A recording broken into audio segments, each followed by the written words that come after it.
Hello everyone, welcome to ओकुल में आप सभी का स्वागत है। आइए इस चैप्टर को कंप्लीट करते हैं। That is the fundamentals of physical geography का जो चैप्टर है, दैट इज योर चैप्टर 13। इसके थर्ड पार्ट को कंप्लीट कर लेते हैं, that is your water oceans. ठीक है, तो इस चैप्टर को जो हमने पहले पार्ट में पढ़ा, we discussed about the hydrological cycle and the relief of the ocean floor, और सेकेंड पार्ट में हमने पढ़ा about the temperature of the ocean floor और किस तरीके से टेम्परेचर का डिस्ट्रीब्यूशन होता है in the horizontal and the vertical direction. तो आज हम पढ़ेंगे, that is in this third part, इस पार्ट में हम पढ़ेंगे about the salinity of ocean water. ठीक है, हम पढ़ेंगे कि किस तरीके से सैलिनिटी होती है और उसका किस तरीके से वेरिएशन होता है, जिसे हमने टेम्परेचर के बारे में पढ़ा। तो अगर अभी तक आपने हमारे चैनल को सब्सक्राइब नहीं किया है तो प्लीज जल्दी से सब्सक्राइब कर लीजिए और बेल आइकन प्रेस कर लीजिए सो दैट आपको हमारे आने वाले सभी वीडियोस के नोटिफिकेशन ऑन टाइम मिल सके। तो जल्दी से एक बार फिर से आप लोगों के लिए एक रिमाइंडर, जो मैं आपको हाल के दिनों में रोज बताते आया हूं कि प्लीज okul.co पे आप जाइए और वहां पर जाके क्विजेस अटेम्प्ट करना स्टार्ट कर दीजिए। मैंने आपको बताया ज्योग्राफी के क्विजेस वहां पर अवेलेबल है, चैप्टर वाइज क्विज है और टॉपिक वाइज क्विज है। बहुत जल्द और सब्जेक्ट्स के क्विजेस भी आपको वहां पर मिलने लगेंगे ताकि आप एक ओकुल के साथ मिलकर एक कॉम्प्रिहेंसिव प्रिपरेशन अपनी कर सके। तो फिलहाल आप जाके ये क्विजेस अटेम्प्ट करना स्टार्ट कीजिए और वहां पर जब आप क्विज कंप्लीट करेंगे तो उसके नीचे एक फीडबैक सेक्शन दिया गया है, वहां पर जाके इन क्विजेस का हमें फीडबैक जरूर दीजिएगा ताकि अगर कोई इंप्रूवमेंट का स्कोप हो तो वो भी आपका फीडबैक लेके हम वहां पर कर सके। तो आइए स्टार्ट कर लेते हैं इस पार्ट को। Salinity of ocean waters. ठीक है, देखिए, all waters in nature whether rain water और ocean water contain dissolved mineral salts. तो जितने भी यहाँ पर नेचर में वाटर पाया जाता है, चाहे वो रेन वाटर हो यानी कि चाहे वो बारिश का पानी हो या फिर चाहे वो समुद्र का पानी हो, ओशियन का पानी हो, उसमें डिसॉल्व्ड मिनरल सॉल्ट्स होते हैं।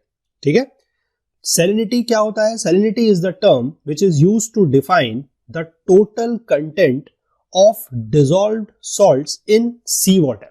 तो बेसिकली सैलिनिटी का मतलब होता है कि हम कितना सॉल्ट डिसॉल्व है, कितना कंटेंट ऑफ सॉल्ट डिसॉल्व है सी वाटर में, उसको पता लगाने के लिए जो टर्म होता है दैट इज योर सैलिनिटी।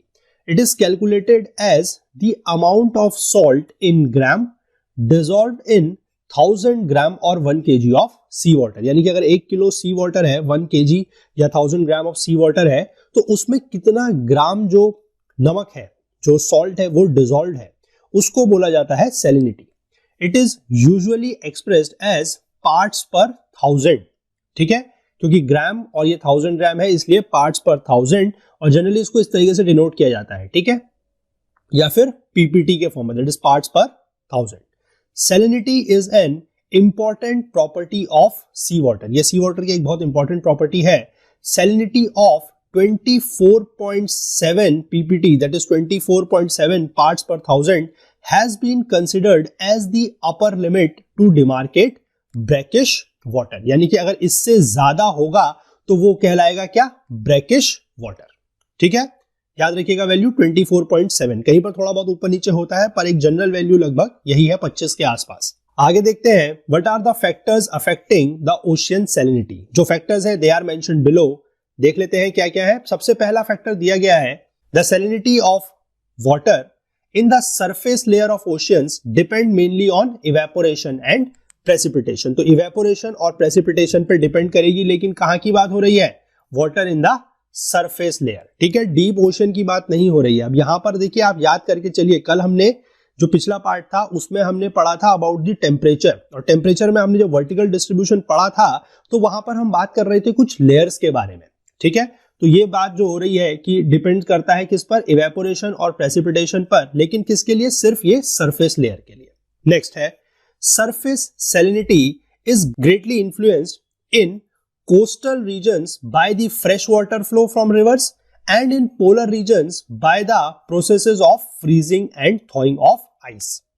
ठीक है, तो सरफेस सैलिनिटी जो है वो कोस्टल रीजन्स में किससे इफेक्ट करती है? Fresh water flow from reverse. देखिए, अगर रिवर से क्या होता है? रिवर से फ्रेश वाटर आएगा। ठीक है, तो रिवर से फ्रेश वाटर आएगा और अगर वो जाके आपके कोस्टल रीजन्स पे ओशियन से मिलेगा तो वहां पर क्या होगा कि फ्रेश वाटर की मात्रा बढ़ेगी, तो उससे क्या होगा? सैलिनिटी कम हो जाएगी। ठीक है, और पोलर रीजन्स में यही चीज होती है by the process of freezing and थॉइंग of ice. थॉइंग का मतलब होता है टू बिकम लिक्विड और सॉफ्ट, टू बिकम लिक्विड, या फिर आप कह सकते हैं कि जब आइस सॉफ्ट हो जाती है। ठीक है। Wind also influences salinity of an area by transferring water to other areas. Wind जो है, जैसे हमने कल पढ़ा था कि किस तरीके से ऑनशोर विंड होती है और ऑफशोर विंड होती है, उसका क्या इफेक्ट होता है ऑन द टेम्परेचर, तो सिमिलरली जो विंड है वो सैलिनिटी में भी फर्क डालती है। It also influences the salinity of an area by transferring water to other area. जैसे वाटर अदर एरियाज में जाता है तो उससे भी सैलिनिटी क्या होती है, कम या ज्यादा होती है। आगे लिखा गया है the ocean currents contribute to the salinity variation. जो ओशियन करंट्स है वो भी सैलिनिटी को कंट्रीब्यूट करते हैं। अब सैलिनिटी, टेम्परेचर और डेंसिटी जो है दे आर इंटर रिलेटेड। ध्यान रखिएगा क्या क्या चीज, सैलिनिटी, टेम्परेचर और डेंसिटी, ये तीनों के तीनों कैसे हैं, तीनों के तीनों इंटर रिलेटेड है। इसलिए अगर कुछ भी चेंज होता है इन टेम्परेचर और डेंसिटी तो ये इन्फ्लुएंस करेगा किसको, salinity of water in that area को। ठीक है, ध्यान रखिएगा, सैलिनिटी, टेम्परेचर एंड डेंसिटी। इसके बाद यहां पर एक बॉक्स में कुछ highest salinity in the water bodies के बारे में नाम दिए गए हैं। 3 नाम यहां पर दिए गए हैं, मैं इनको पढ़ता हूं। क्या है, first one is lake van in Turkey, और देखिए इसकी सैलिनिटी कितनी ज्यादा है, 330 parts per 1000। Okay, second one is your Dead Sea जिसकी है 238, और फिर है ग्रेट सॉल्ट लेक जिसकी है 220। तो प्लीज मैं आपको एक टास्क देता हूं, लेक वैन इन टर्की को यहां पर दिया गया है, आप मुझे बताएंगे कि where is this Dead Sea and where is this Great Salt Lake. ये दोनों आप मुझे, जब आप इस चैप्टर को पढ़ रहे होंगे और इस पार्ट पे जब आप आएंगे तो इनको प्लीज सर्च कीजिएगा और नोट डाउन कीजिएगा, क्योंकि ये इंपॉर्टेंट है, क्योंकि ये कुछ ऐसी वाटर बॉडीज हैं जिनका सैलिनिटी बहुत ज्यादा है। ठीक है, तो इनको आपको पता होना चाहिए ये कहां पर है। आप प्लीज मुझे नीचे कमेंट सेक्शन में ये चीज जरूर बताइएगा। चलिए आगे बढ़ते हैं, आगे देख लेते हैं हॉरिजॉन्टल डिस्ट्रीब्यूशन ऑफ सैलिनिटी, की सैलिनिटी का जो डिस्ट्रीब्यूशन है वो हॉरिजॉन्टल डायरेक्शन में किस तरीके से है। The salinity for normal open ocean ranges between 33 ppt and 37 ppt। किसके लिए, नॉर्मल ओपन ओशन के लिए। ठीक है, ओपन सी या ओपन ओशन क्या होता है, कल हमने ये चीजें देखी थी। और इन द लैंडलॉक्ड रेड सी, जो लैंडलॉक्ड है एक रेड सी, वहां पर थोड़ा सा ज्यादा है, कितनी है, 41 ppt के आसपास। While in the estuaries and the Arctic the salinity fluctuates from 0 to 35 ppt। यहां पर ये फ्लक्चुएट करती है, कहां पर, in the estuaries and in the Arctic. ठीक है, और कब करती है, सीजनली, क्योंकि सीजन के अकॉर्डिंग वो चेंज होता रहता है। In hot and dry regions where evaporation is high the salinity sometimes reaches up to 70 ppt। क्योंकि देखिए जहां पर इवेपोरेशन ज्यादा होगा वहां पर क्या होगा, इवेपोरेट क्या चीज होगी, सिर्फ वाटर इवेपोरेट होगा, सॉल्ट इवेपोरेट होगा नहीं। तो वाटर अगर इवेपोरेट हो जाएगा तो वाटर की क्वांटिटी कम हो जाएगी और सॉल्ट की क्वांटिटी उतनी ही रहेगी। तो इसलिए अमाउंट ऑफ सॉल्ट पर 1000 ग्राम या 1 kg ऑफ सी वाटर जो है वो बढ़ जाएगा, तो सैलिनिटी जो है वो अपने आप बढ़ जाएगी। सही है, चलिए आगे देखते हैं।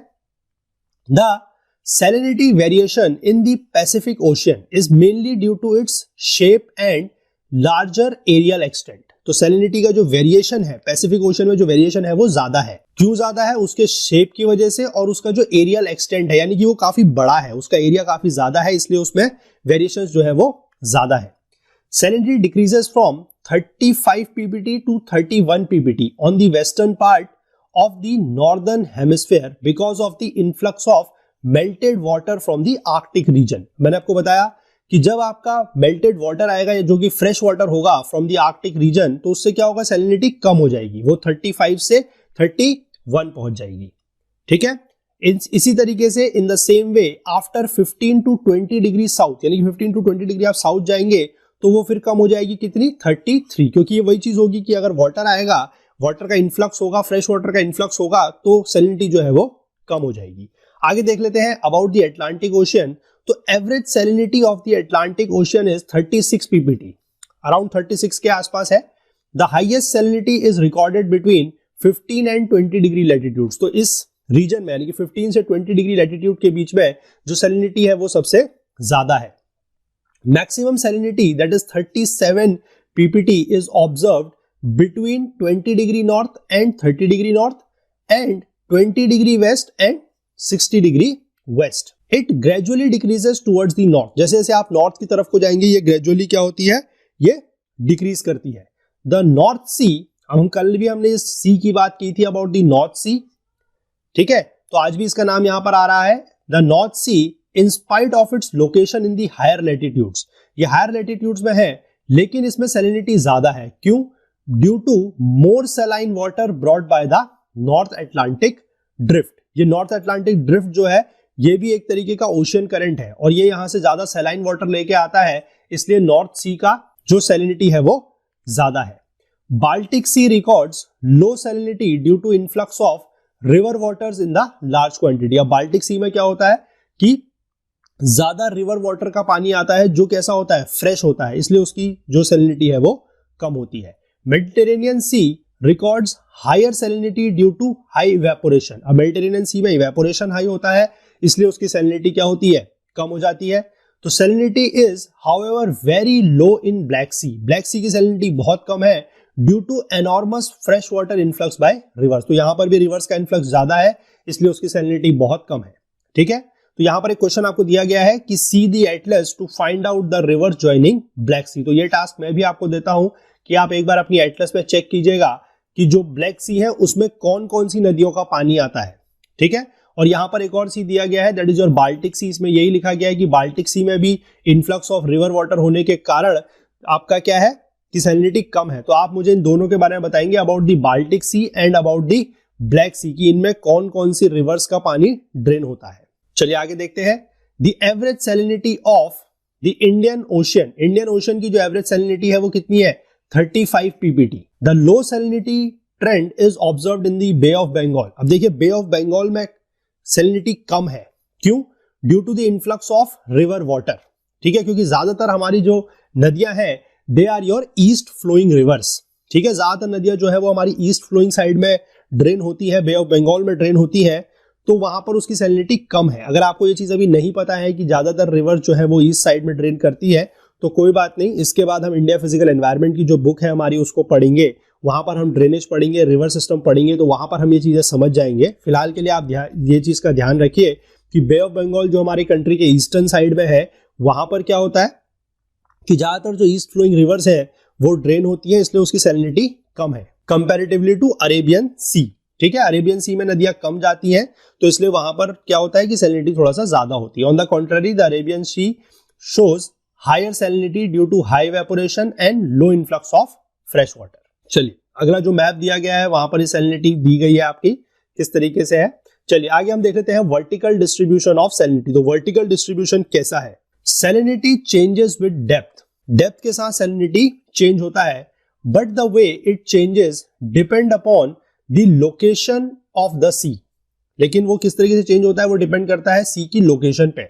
Salinity at the surface increases by the loss of water to ice और इवेपोरेशन। मैंने आपको बताया कि अगर इवेपोरेशन होगा तो पानी इवेपोरेट करेगा, लेकिन क्या होगा कि सॉल्ट की मात्रा बढ़ जाएगी, सॉल्ट का अमाउंट बढ़ जाएगा तो सैलिनिटी बढ़ जाएगी।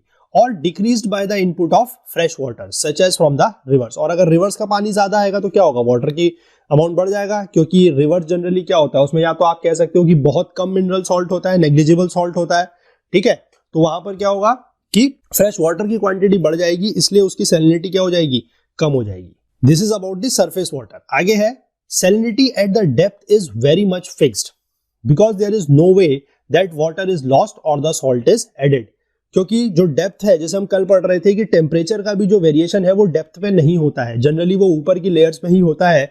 On the same side, on the same line अगर हम बात करें तो नीचे के जो सरफेस का जो नीचे का पानी है, ओशियन वाटर, डीप ओशियंस का है, वहां पर भी आप सैलिनिटी में कोई बहुत ज्यादा फर्क नहीं देखेंगे, क्योंकि ना ही तो वहां पर कोई इवेपोरेशन हो रहा है, ठीक है, जिससे कि पानी लॉस हो जाए, और दूसरी चीज है कि वहां पर आप कोई सॉल्ट भी ऐड नहीं हो रहा है। तो ठीक है, उसकी जो सैलिनिटी है वो ऑलमोस्ट कांस्टेंट रहती है, या कह सकते हैं आप फिक्स रहती है।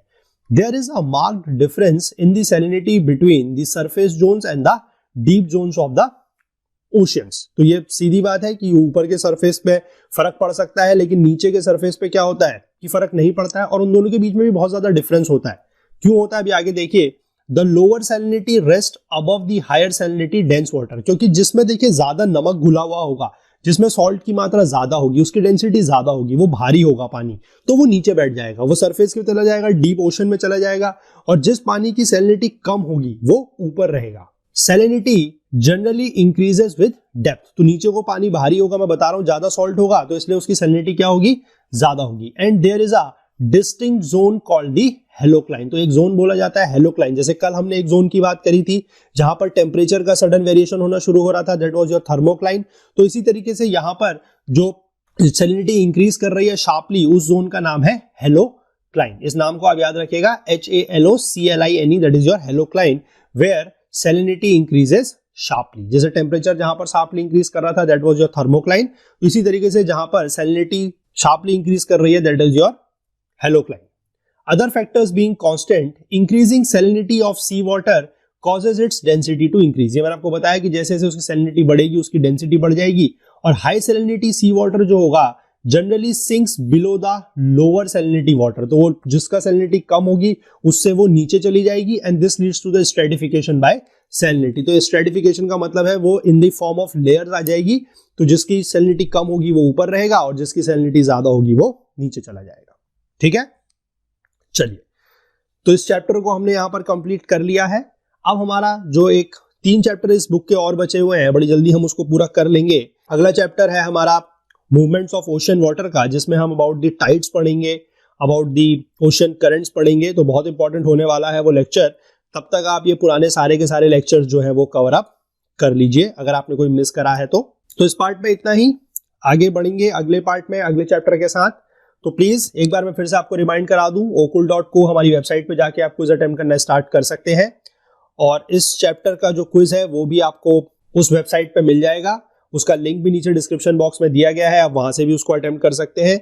वेबसाइट पे जाके किस तरीके से कोर्स एनरोल करना है, किस तरीके से लॉग इन करना है, उसका भी एक वीडियो बना हुआ है जो नीचे डिस्क्रिप्शन बॉक्स में दिया गया है।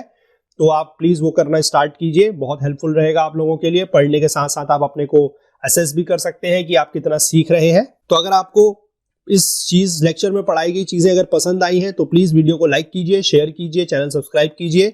और अगर आपको कोई भी कमेंट्स है, कोई भी डाउट्स है, कोई क्वेरीज है, तो आप प्लीज हमें नीचे कमेंट सेक्शन में लिख सकते हैं, या फिर अगर आप हमें कोई फीडबैक देना चाहते हैं तो वो भी आप नीचे कमेंट सेक्शन में लिख सकते हैं। या फिर आप हमसे जुड़ सकते हैं हमारे फेसबुक पेज, हमारे ट्विटर पेज, हमारे टेलीग्राम चैनल, या फिर आप हमसे हमारी वेबसाइट के थ्रू भी जुड़ सकते हैं। ईमेल भी आप हमें कर सकते हैं, या फिर आप हमें इंस्टाग्राम पे भी फॉलो कर सकते हैं। तो चलिए, बहुत जल्द मिलते हैं अगले पार्ट में अगले चैप्टर के साथ। तब तक please do take care of yourself. Thank you and have a nice day.